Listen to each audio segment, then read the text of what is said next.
নমস্কার ছাত্রছাত্রীরা, লুসি অনলাইনের পক্ষ থেকে আমি আপনাদের স্বাগত জানাই। আমি আপনাদের ভূগোলের টিচার অন্বেষা এবং আজকে আমরা শুরু করতে চলেছি সম্পূর্ণ একটা নতুন বিষয়ের সাথে। তো আসুন আজকে দেখি কি আমরা কোন বিষয়ে অধ্যয়ন করতে চলেছি। তো আজকে আমরা যে বিষয়ে স্টাডি করতে চলেছি তার নাম হচ্ছে দুর্যোগ এবং বিপর্যয়। এটা হচ্ছে ক্লাস 9-এর হচ্ছে 6ষ্ঠ চ্যাপ্টার, তার থেকে আমরা পড়ছি। তো দুর্যোগ এবং বিপর্যয় এই জিনিসগুলো কি, এটা আমরা কম বেশি প্রত্যেকেই জানি, কারণ দুর্যোগ এবং বিপর্যয় এই দুটোর সাথেই আমরা হচ্ছে কম বেশি সংযুক্ত আমাদের জীবনের কোনো না কোনো অংশে আমরা এটার সম্মুখীন হয়েছি। তো দুর্যোগ এবং বিপর্যয় কি, মূলত প্রাকৃতিক এবং মানব সৃষ্ট কারণে কিছু কিছু ঘটনা ঘটে যা হচ্ছে মানব জীবনকে এবং আমাদের পারিপার্শ্বিক পরিস্থিতিকে কিন্তু প্রভাবিত করে। সেই ধরনের যে ঘটনা সেগুলোকেই কিন্তু বলা হয় দুর্যোগ এবং বিপর্যয়। তো আজকে আমরা যে পার্টটা পড়বো সেটা হচ্ছে শুধুমাত্র দুর্যোগের বিষয়। তো আজকে আসুন আমরা দুর্যোগের বিষয় করব। তো প্রথমে আমরা দেখব কি দুর্যোগ, ইংলিশে বললে হ্যাজার্ড, এই শব্দটা কোথা থেকে এসেছে এবং এর আসল অর্থটা কী। যেমন আপনারা এখানে দেখতে পাচ্ছেন, দুর্যোগ মূলত একটা হচ্ছে আরবি শব্দ আজ জাহার, এই শব্দটা থেকে এসেছে। দুর্যোগ শব্দ হচ্ছে ইংলিশ প্রতিশব্দ হচ্ছে হ্যাজার্ড। আমরা এই কথাটা অনেকবারই কিন্তু হচ্ছে শুনেছি এবং আপনাদের বইয়ের মধ্যেও এই বিষয়টা কিন্তু লেখা আছে। একবার চাইলে আপনারা হচ্ছে হাইলাইট করতে পারেন। হ্যাজার্ড শব্দটা কোথা থেকে না, অ্যারাবিক একটা শব্দ আজ জাহার, এখান থেকে এসেছে। তো এই আজ কথার অর্থ হচ্ছে অপ্রত্যাশিত বা আকস্মিক কোনো ঘটনা বা ঝুঁকিপূর্ণ কিছু। আর এই যে জাহার মানে ঘটনা। তো আজ জাহার এই দুটোকে মিলিয়ে আমরা একসাথে বলতে পারি অপ্রত্যাশিত ঘটনা। অপ্রত্যাশিত বা আকস্মিক মানে কি, মানে যেটার আমরা কল্পনা করিনি কি এরকম কিছুটা হতে পারে, আচমকা হঠাৎ করে জিনিসটা ঘটেছে, সেটাকে কিন্তু হচ্ছে বলে দুর্যোগ। তো এইরকম দুর্যোগের যদি আমরা যেমন একটা আক্ষরিক অর্থে একটা হচ্ছে সংজ্ঞা হয় না, সেই আক্ষরিক অর্থে একটা সংজ্ঞা বোঝার আগে আমি জাস্ট একটা ধারণাগতভাবে আপনাদের একটা সংজ্ঞা দিতে চাইব কি প্রাকৃতিক এবং মানবসৃষ্ট কারণে পরিবেশগত আকস্মিক ঘটনা যা স্বাভাবিকভাবে জীবনযাপনে বাধার সৃষ্টি করে। অর্থাৎ প্রাকৃতিক কারণেও ঘটতে পারে কিংবা মানবসৃষ্ট কারণেও ঘটতে পারে।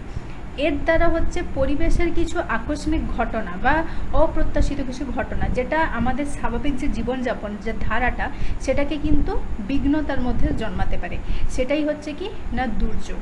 তো এই দুর্যোগ এবং বিপর্যয়ের মধ্যে যে কি তফাৎ সেটা কিন্তু আমরা হচ্ছে পরবর্তী পর্যায়ে গিয়ে বুঝবো। আপাতত আমরা শুধু ফোকাসটাকে দুর্যোগ জিনিসটা কি সেটা বোঝার উপর রাখবো। যদি আমরা এটাই না বুঝি কি দুর্যোগ জিনিসটা কি, তাহলে আমরা দুর্যোগ এবং বিপর্যয় দুটোর মধ্যে কি তফাৎ আছে সেটা কিন্তু বুঝতে পারবো না। তো এখান থেকে আমরা বুঝতে পারলাম একটা আক্ষরিক অর্থে যদি আমরা হচ্ছে সংজ্ঞা ধরতে চাই তাহলে বইয়ে যে সংজ্ঞাটা আছে আমরা সেটাকেই ব্যবহার করতে পারি। সেটা কি না, প্রাকৃতিক কারণে বা মানুষের ক্রিয়াকলাপের কারণে উভয়ের সম্মিলিত কারণে পরিবেশগত আকস্মিক কোনো ঘটনা মানুষের স্বাভাবিক ক্রিয়াকলাপে বাধার সৃষ্টি করে, এটাকেই হচ্ছে কি বলছে না দুর্যোগ। খুবই সাধারণ ভাষায় আমরা মানে সমস্ত জিনিসকে সর্বদা যে আমাদের খুব হচ্ছে পেঁচিয়ে জড়িয়ে ভাষা দিয়ে হচ্ছে বোঝাতে হবে এমন কিন্তু নয়। আমরা খুবই সাধারণভাবে যখন কোনো ভাষাকে ব্যবহার করে সামনের মানুষকে সেই বিষয়ে ধারণা দিতে পারবো, সেইটাই কিন্তু হচ্ছে সবথেকে বেস্ট। সুতরাং ফোকাস সেই বিষয়ে আমাদের বেশি রাখতে হবে। তাই আমরা এখানে কি করব না, সাধারণ ভাষার মাধ্যমে দুর্যোগ জিনিসটা কি সেটাকে হচ্ছে বুঝে নেব। এরপরে চলুন, দুর্যোগের বৈশিষ্ট্য। আমাদের জীবনের সাথে জড়িত প্রত্যেকটা জিনিসেরই কিন্তু একটা নির্দিষ্ট করে বৈশিষ্ট্য আছে, তেমনি দুর্যোগেরও বৈশিষ্ট্য আছে। সেই দুর্যোগের বৈশিষ্ট্য যদি আমরা হচ্ছে ভালোভাবে না বুঝি তাহলে কিন্তু আমরা এই বিষয়ে আর ভালোভাবে হচ্ছে সামনের লোককে বোঝাতে কিংবা নিজের পরীক্ষায় হচ্ছে ভালোভাবে কিন্তু লিখতে পারবো না। তো দুর্যোগের বৈশিষ্ট্য কি, দুর্যোগের বৈশিষ্ট্য এখানে মূলত হচ্ছে চারটে মানে বলতে গেলে ভাগে আমরা করেছি কি না, আকস্মিক ঘটনা, অর্থাৎ এটা এমন একটা ঘটনা যেটার জন্য আমরা এক্সপেক্ট করিনি, আমরা হচ্ছে এটা প্রত্যাশা করিনি, হঠাৎ করে আচমকা জিনিসটা ঘটে গেছে, এই জন্যে এটাকে পূর্ব প্রস্তুতি ছাড়া কোনো ঘটনা। এরপর কি আছে না, সীমিত পরিসর। যখন দুর্যোগ ঘটে, দুর্যোগ যে হচ্ছে খুব বড় এলাকা জুড়েই সর্বদা ঘটতে হবে এমন কিন্তু নয়, দুর্যোগ খুব ছোট একটা জায়গাতেও কিন্তু ঘটতে পারে। আর সেটা যেহেতু মানুষের জীবনযাত্রাকে হচ্ছে বিঘ্ন জন্মাচ্ছে, তাই সেটাকেও আমরা কিন্তু দুর্যোগই বলবো। এরপরে আছে কি অল্প ক্ষয়ক্ষতি। দুর্যোগের মাধ্যমে কিন্তু খুব বিরাট পরিমাণ কিছু ক্ষয়ক্ষতি হয় না, দুর্যোগের ক্ষয়ক্ষতির পরিমাণ যথাসম্ভব হচ্ছে কম হয়, যার কারণেই আমরা হচ্ছে পরের বৈশিষ্ট্যটাকে সাথে কানেক্ট করতে পারি কি না পুনরুদ্ধার সম্ভব। অর্থাৎ দুর্যোগের হচ্ছে ক্ষয়ক্ষতির পরিমাণ কম হওয়ার কারণে এটা হচ্ছে সরকারি বা বেসরকারি সাহায্য না থাকা সত্ত্বেও আমরা এর কিন্তু রেসটাকে কাটিয়ে উঠতে পারি। এখানে বলছি কিন্তু রেসটাকে কাটিয়ে উঠতে পারি, এমন নয় কি আমরা কাটিয়ে উঠতে পারবো 100% সিওরিটি কিন্তু নেই, কিন্তু এটার পরিমাণটা এতটাই কম কি অসম্ভব নয়। তো পরেরটা দেখব শ্রেণীবিভাগ। দুর্যোগের শ্রেণীবিভাগের বিষয় আমাদের হচ্ছে জানতে হবে।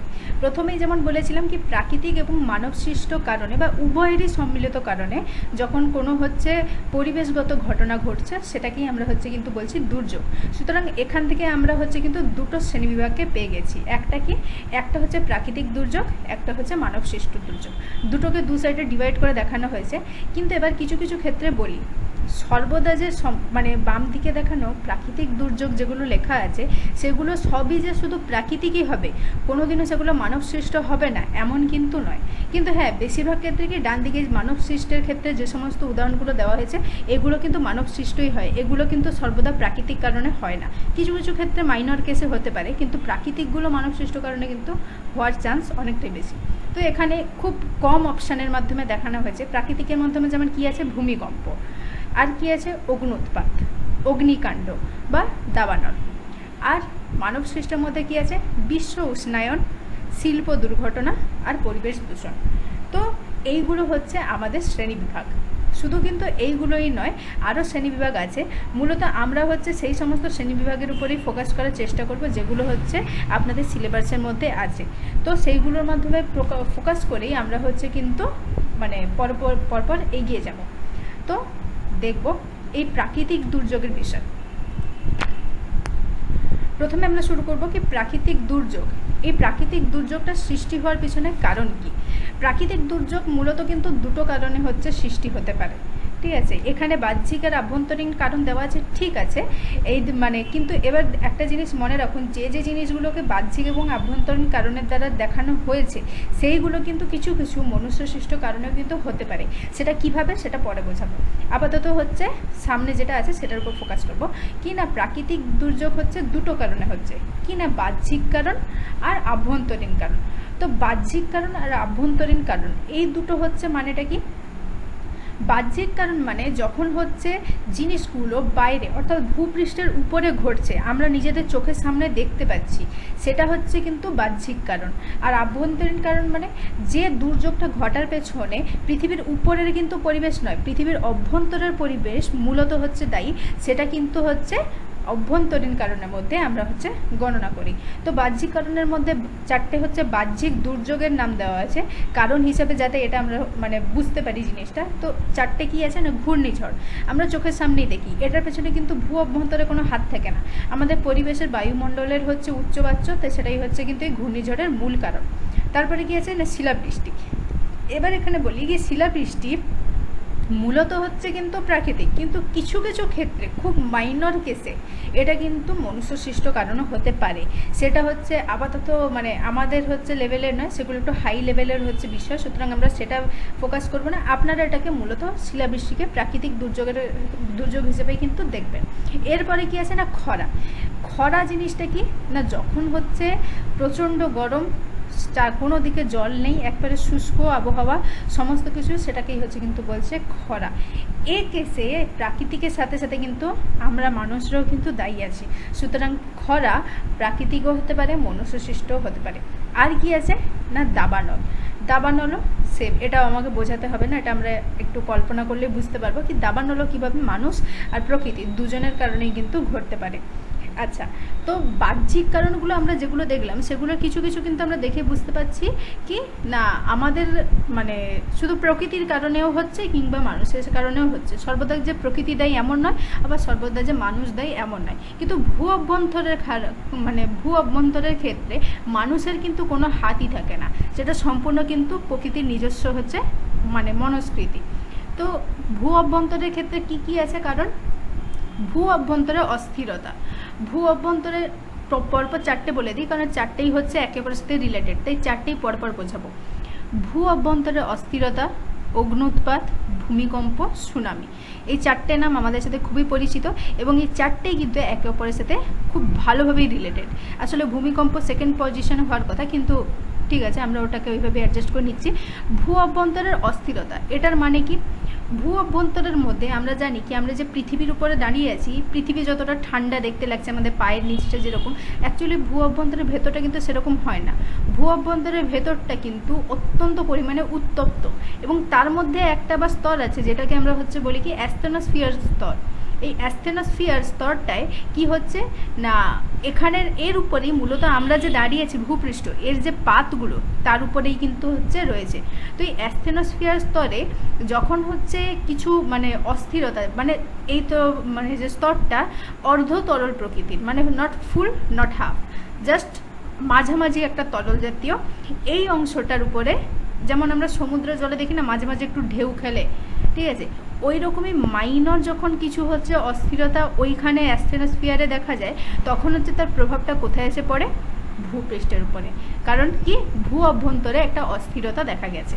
এই অস্থিরতার কারণে কি কি ঘটতে পারে? ভূমিকম্প ফার্স্ট।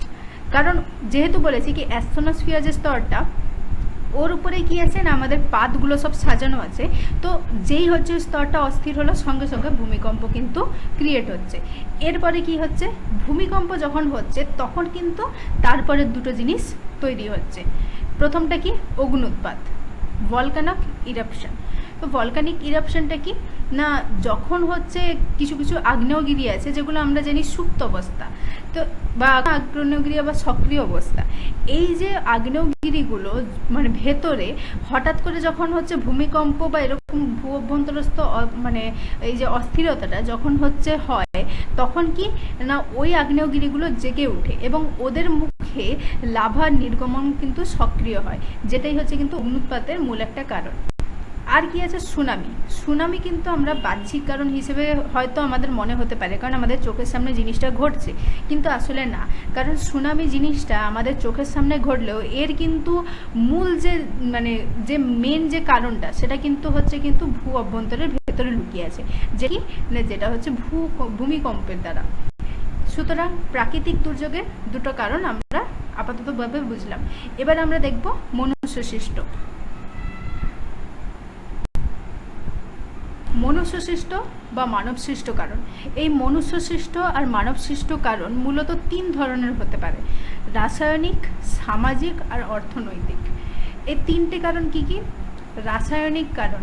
রাসায়নিক কারণের অনেক উদাহরণ আমরা ভারতে কয়েকটা দেখেছি, আর এছাড়াও সারা বিশ্বেও অনেক আছে। এবং এই যে রাসায়নিক কারণগুলো হয়, এগুলো কিন্তু খুব সাধারণ নয়, এগুলো মানুষের জীবনকে ত্রস্ত বিত্রস্ত করে দিতে পারে।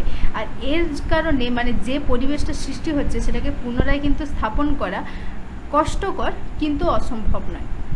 তো যেমন কি হচ্ছে না, রাসায়নিক দুর্ঘটনা। কখনো কখনো কিছু কিছু ফ্যাক্টরি তাদের কোনো কারণবশত সিকিউরিটির অভাবে বা মেনটেনেন্সের অভাবে, এই সমস্ত কারণে সেখানে দুর্ঘটনা ঘটে। এর একটা খুব কি বলবো, যেটা একবারে মনে রাখার মতো, সেটা হচ্ছে ভোপাল গ্যাস দুর্ঘটনা। তো সেখানে কি রাসায়নিক দুর্ঘটনা ঘটেছে, সেখানকার মানুষের জীবন কিন্তু বিনষ্ট, কিন্তু সেটা কিন্তু বিপর্যয় পর্যায়ে কেন সেটা পরে বোঝাবো, কিন্তু আপাতত সেটাকে আমরা দুর্যোগের বেসিসে আমি তার উদাহরণটা দিলাম। এছাড়া কি আছে? অগ্নিকাণ্ড। কোনো একটা বাড়ি পুরো আগুন লেগে গেছে, এটাও কি থেকে হলো না, কোথাও গ্যাস হয়তো ফেটে গেছে, গ্যাসের সিলিন্ডার ফেটে গেছে, এই ধরনের কারণে হয়েছে। সুতরাং এটাও রাসায়নিক কারণ। এছাড়া পরিবেশ দূষণ, সেটা তো আছেই। আমরা গাড়ি ঘোড়া বাস সমস্ত কিছু চালাই, এগুলো যে গাড়ি বাসের যে ধোঁয়া, সেগুলো যে পরিবেশের কীভাবে দূষণ করছে, আর সেটা যে ধীরে ধীরে কীভাবে একটা দুর্যোগে পরিণত হচ্ছে, সে সমস্ত কিছু কিন্তু আমরা জানি। এটা গেল রাসায়নিক। এরপরে আছে কি? সামাজিক। সামাজিক কারণটা কি? সন্ত্রাসবাদ, বিক্ষোভ, সহিংসতা। সহিংসতা বুলিং। কখনো কখনো স্কুলে যারা দুর্বল প্রকৃতির হয়, তাদেরকে যারা একটু শক্তিশালী প্রকৃতির ছাত্রছাত্রী হয়, তারা বা বিভিন্ন কর্মক্ষেত্র হতে পারে, তারা কি সেই লোকগুলোকে দমন করার চেষ্টা করে, দুর্বলদের দমন করার চেষ্টা করে। এটা সহিংসতা। এছাড়া কি? বিক্ষোভ। যখন আমাদের মনের মতো কিছু হচ্ছে না, তখন আমরা কি করি? করি, তার বিপক্ষে একটা হচ্ছে আন্দোলন করা মানে শুরু করি, এটা হচ্ছে কি না বিক্ষোভ। আবার এই আন্দোলন কখনো কখনো সন্ত্রাসের লেভেলে চলে যায়। সন্ত্রাস মানে কখনো কখনো যখন দুই পক্ষ রীতিমতো হচ্ছে হিংস্র ভাব হচ্ছে সেখানে ধারণ করে, মানে এই যে যেমন হচ্ছে জাতি জাতির মধ্যে দাঙ্গা কিংবা এই সমস্ত জিনিসগুলো, এগুলো হচ্ছে কি, বা মানে যেমন ওই টেররিস্ট অ্যাটাক হচ্ছে, এই সমস্ত কিছু কি সন্ত্রাসবাদ, অর্থাৎ এগুলো হচ্ছে কিন্তু মানুষ সৃষ্ট এবং সামাজিক। এরপরে কি আছে না অর্থনৈতিকের মধ্যে কিন্তু হচ্ছে আমাদের যে রাসায়নিক ছিল, সেই যে রাসায়নিক দুর্ঘটনা, যেটা আমরা শিল্প দুর্ঘটনা বলতে পারি, সেটা কিন্তু এর মধ্যে ইনক্লুড আছে। যখন একটা হচ্ছে মানে রাসায়নিক বা শিল্প দুর্ঘটনা ঘটছে, তখন কিন্তু সেই যে ফ্যাক্টরির সাথে রিলেটেড যত হচ্ছে মানুষ আছে, কিংবা তারই সাথে সাথে আশেপাশের যত হচ্ছে লোকেরা আছে, কিংবা ওই ফ্যাক্টরি থেকে যে প্রোডাক্টটা তৈরি হচ্ছিল সেই প্রোডাক্টের ডিমান্ড বা চাহিদা, এই সমস্ত কিছুর উপরে কিন্তু একটা প্রভাব বিস্তার হয়। যার কারণ কি হতে পারে, খাদ্য সংকট। অর্থাৎ কি, মানে আমার হচ্ছে হঠাৎ আমি যে ফ্যাক্টরিটায় কাজ করছি, সেই ফ্যাক্টরিতে কোনো একটা দুর্ঘটনা ঘটলো, যার কারণে কি ফ্যাক্টরিটা হঠাৎ বন্ধ হয়ে গেল। এবার রাতারাতি তো নিশ্চয়ই আমি অন্য একটা হচ্ছে জায়গায় চাকরি পাবো না। সুতরাং ধীরে ধীরে ধীরে কি ওই যেটুকু জমা পুঁজি আছে, সেই জমা পুঁজিটাই চলছে, নাহলে ধীরে ধীরে ধীরে ধীরে কি আমার খাওয়ারও টান পড়ে যাবে, কারণ আমার হচ্ছে কোনো চাকরি পাচ্ছি না, কোনো চাকরি হচ্ছে আমি হচ্ছে মানে নিতে পারছি না।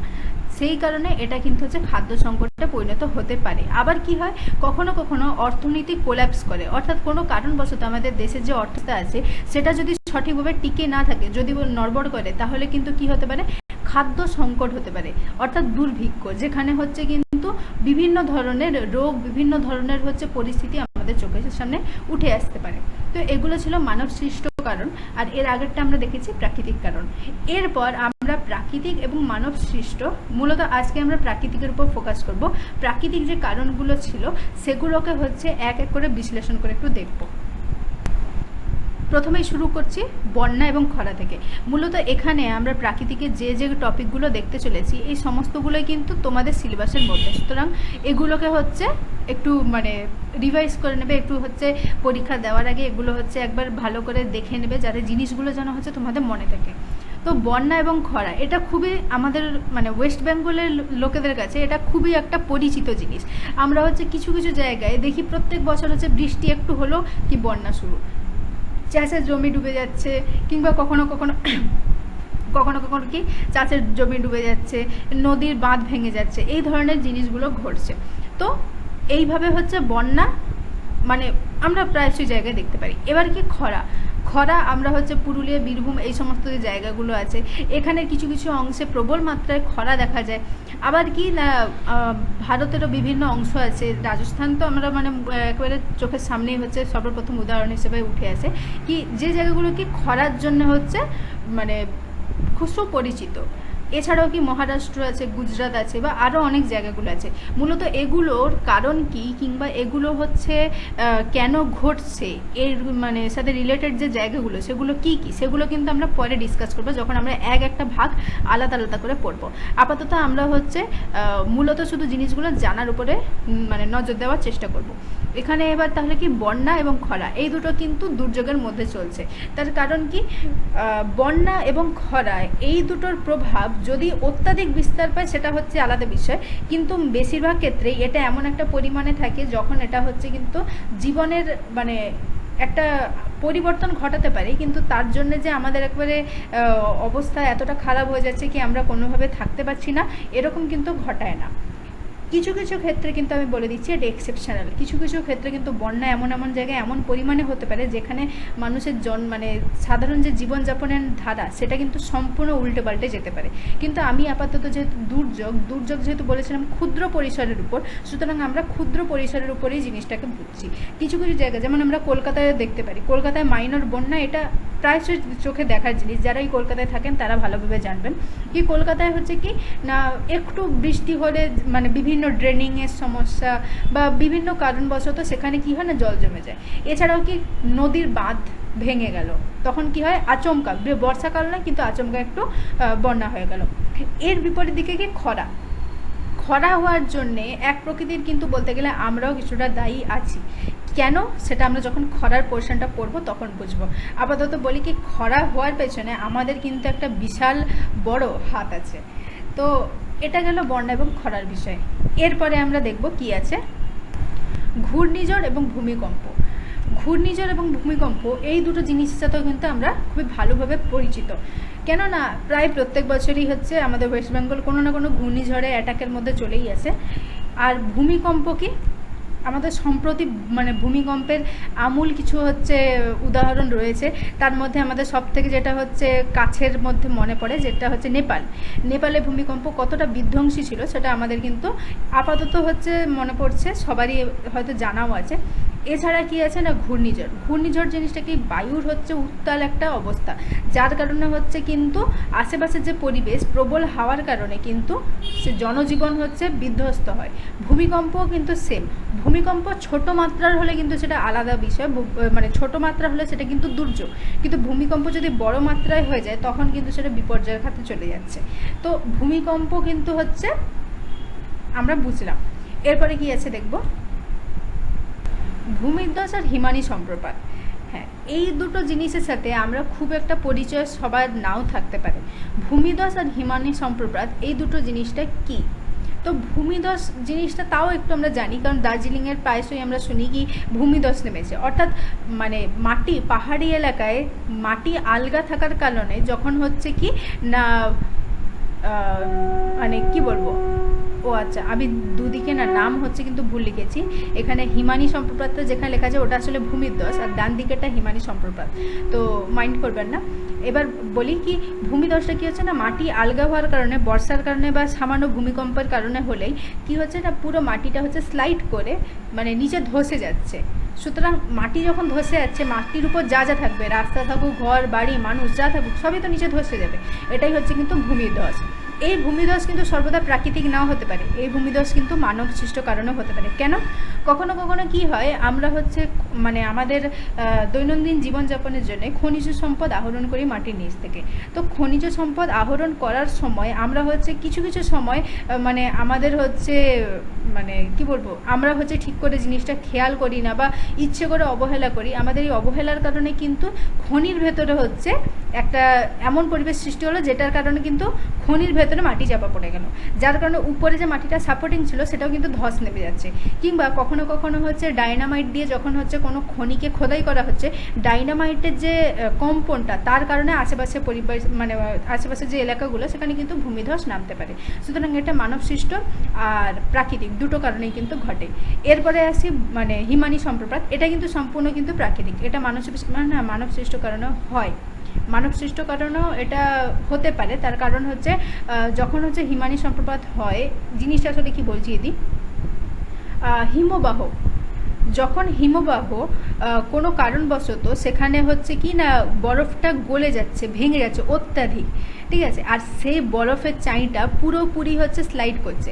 আবার কখনো কখনো কি হয় না আলাস্কা বা এই ধরনের যে বরফ একেবারে বরফ ছাওয়া যে জায়গাগুলো, সেই জায়গায় কি হচ্ছে না বরফ কিন্তু সর্বদা টাইট হয় না, ঠিক আছে, বরফ যে একেবারে হচ্ছে শক্তপোক্ত এমন নয়, বরফ কিন্তু আসলে হচ্ছে ঝুনো, যেটা হচ্ছে লেয়ারের পর লেয়ার স্তরে স্তরে স্তরে স্তরে জমে সেটা একটু শক্তপোক্ত হয়। কিন্তু আচমকা কোনো কারণবশত বা যদি ব্যালেন্স ভারসাম্য সঠিক না থাকে তার কারণে কি হয়, পুরো বরফের যে উপরের স্তরটা সেটাই কিন্তু হচ্ছে স্লাইড করে নিচে নেমে চলে আসে। মানে দুটো ভূমিধস আর হিমানি সম্প্রপাত একই জিনিস, এখানে মাটি স্লাইড করছে সেখানে বরফ স্লাইড করছে, কিন্তু মানে দুটো জিনিস মানে দুটো আলাদা জায়গায়। এটা ভূমিধস মূলত আমরা পাহাড়ি কিংবা কখনো কখনো সমতল আধা সমতল জায়গাতেও দেখতে পাই, কিন্তু হিমানি সম্প্রপাত একমাত্র যেখানে পুরো বরফ ছেয়ে আছে সেই জায়গাগুলোতে খুব বেশি দেখা যায়।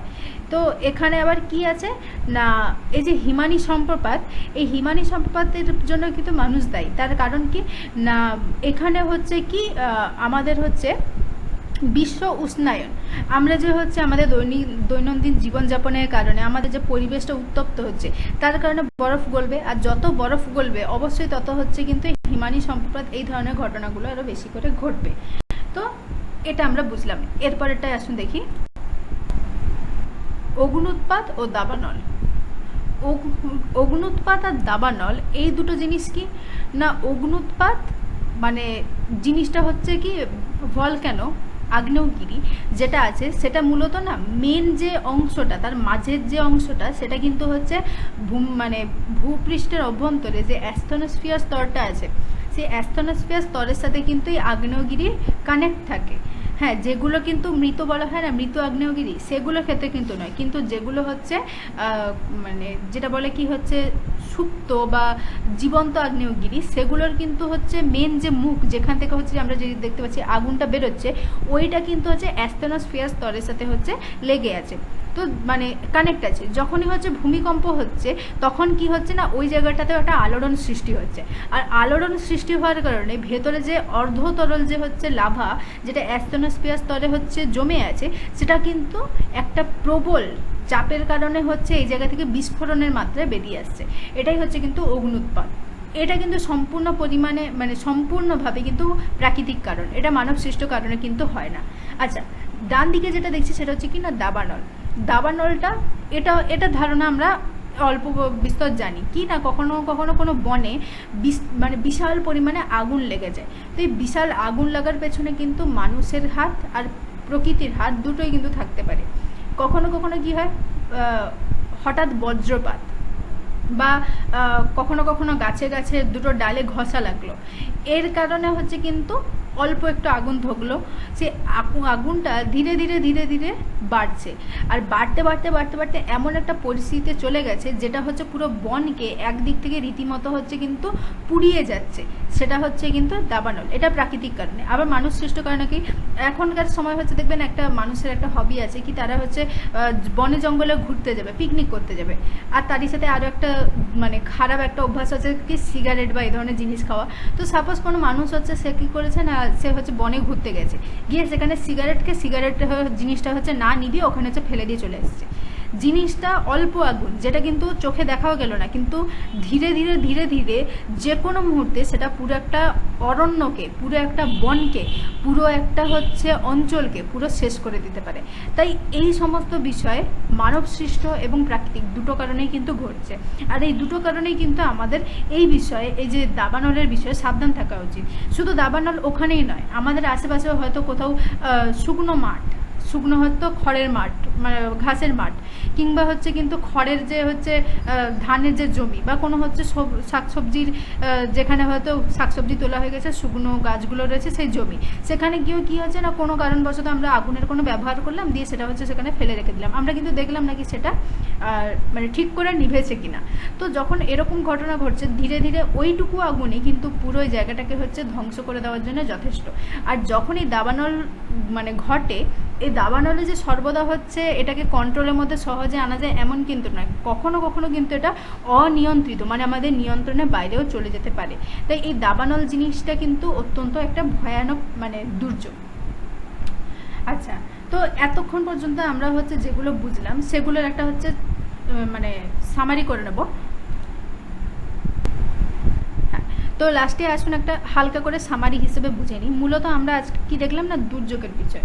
দুর্যোগ জিনিসটা কি না, দুর্যোগ জিনিসটা হচ্ছে যখন কোনো প্রাকৃতিক বা মানুষের কারণে বা দুটোর কারণে, ঠিক আছে, সম্মিলিত একসাথে হচ্ছে, যখন দুটো একসাথে মিলে ঘটছে, তার কারণে যখন হচ্ছে কোনো এমন আকস্মিক ঘটনা ঘটলো যে ঘটনাটা আমরা হয়তো প্রত্যাশা করিনি, হঠাৎ আচমকা ঘটেছে, আর তার কারণে আমাদের সাধারণ জীবনযাপনের মানে যে গতিটা, ধারাটা, সেটা হঠাৎ করে কিন্তু হচ্ছে বিচলিত হয়ে গেছে, সেটা কিন্তু হচ্ছে সঠিক আর নেই। তখন হচ্ছে কি না, সেটা হচ্ছে দুর্যোগ ও বিপর্যয়। তো দুর্যোগ ও বিপর্যয়ের মধ্যে ডিফারেন্সটা কি, দুর্যোগটা মূলত আজকে হচ্ছে আপনারা দেখলেন, দুর্যোগের যে বৈশিষ্ট্যর অংশটা ওটাকে ভালো করে একটু মনে রাখবেন। যদি আপনারা ওই বৈশিষ্ট্যর অংশটা মনে রাখেন, তাহলে আমরা কিন্তু যখন পরবর্তী পর্যায়ে বিপর্যয়ের বিষয়ে পড়ব, তখন কিন্তু সহজেই বুঝতে পেরে যাব কি বিপর্যয় জিনিসটা কি। তাই দুর্যোগ এবং বিপর্যয়ের মধ্যে পার্থক্য কী সেটা বোঝার জন্য সবথেকে ভালো উপায়, এর পার্থক্যটা করার জন্যে মানে আমাদের দুর্যোগ এবং বিপর্যয় দুটো টপিককে আলাদা আলাদা করে ভালো করে বুঝতে হবে।